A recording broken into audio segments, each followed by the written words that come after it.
How to pay Milestone credit card. Let's get started.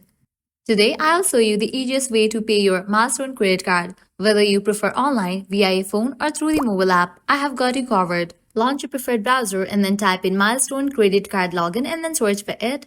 Different website links will appear. Navigate to this one website option. Milestone card, apply quick and easy, open it. You'll be directed to the official website of it. Now you will need to log into your account, provide your credentials and log into your account. Once logged in, navigate to the payment section and choose the amount you want to pay and your preferred payment source, like your checking or saving account. Follow the on-screen instructions to complete the payment. If you prefer speaking with someone, you can call Milestone Customer Service.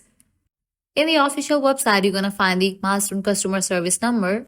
You can call on that number and you can pay it. Alternatively, you can also use the Milestone mobile app.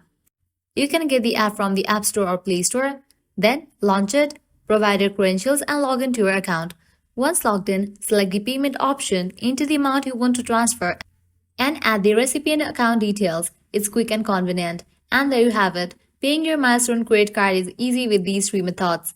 Choose the one that works best for you and manage your payment hassle-free. Thanks for watching. Don't forget to like, share, and subscribe to our channel for more helpful tips. See you next time.